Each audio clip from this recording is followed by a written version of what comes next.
Good morning जी, good morning. मैं हो चुका था नहा नुहा के रेडी। अब मैं जा रहा था लखन भैया की शादी में करने फोटोग्राफी। यहाँ हो चुका था इनका काम स्टार्ट और ये भैया लोग लगा रहे थे रिक्स लेके टेंट। फाइनली इनका टेंट लग चुका था और मेरा हो गया था शूट एंड। अब मैं जा रहा था यहाँ पे से घर। मुझे मिली थी मेरी बहन लीना।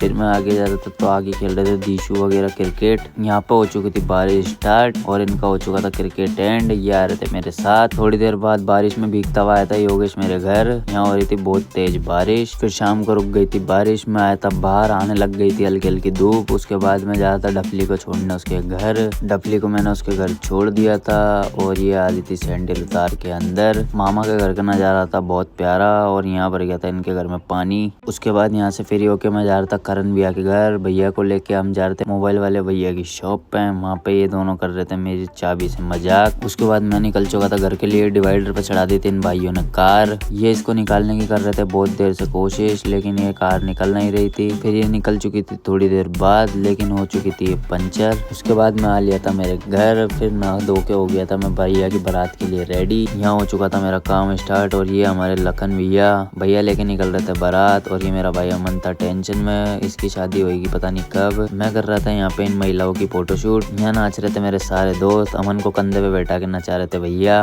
मेरा भाई योगेश भी बन के नाच रहा था स्पाइडरमैन। सबका हो गया था डांस खत्म, लेकिन योगेश को आ रहे थे भैरू जी। फाइनली लखन भैया की बारात पहुंच चुकी श्री राम धर्मशाला और यहाँ चल रहा था मेरे सभी भाइयों का डांस। उसके बाद भैया भाभी बैठ चुके थे यहाँ पे फेरों पे। यहाँ कर रहा था मेरा भाई अमन इनकी फोटोशूट। फेरों पे हवन की लग रही थी आग और मेरा भाई लेकर आया था राहुल फायर एक्सटिंग्विशर। उसके बाद भैया भाभी ने ले लिए थे यहाँ पे 7 फेरे। वहाँ चल रहे थे उनके फेरे और यहाँ भैया निकाल रहे थे खुद की मस्त नींद। मैं हो लिया था शूट से फ्री और यहाँ थे मेरे सारे भाई और वहाँ थे लखन भैया। मेरे सारे दोस्त आराम ही न खुद सोएंगे और न दूसरों को सोने देंगे। फिर हम सब जा रहे थे स्टेशन पे पीने चाय। रास्ते में हमने देखी थी केसरगंज में किसी दुकान में लग गई थी आग। यहाँ पर खड़े हुए थे हम सारे भाई और सही टाइम पे आ गई थी इनकी फायर ब्रिगेड। फिर हम सारे लड़के निकल रहे थे हमारे वापस वही धर्मशाला। चाय पीने के बाद नितिन और मेरे को लग रही थी घर जाते वक्त ठंड। फिर हम सब पहुंच गए थे धर्मशाला। उसके बाद मैं भी जा रहा था मेरे घर। आज के लिए बस इतना ही गाइस, मिलते हैं अगले ब्लॉग में। Like comment share subscribe, thank you.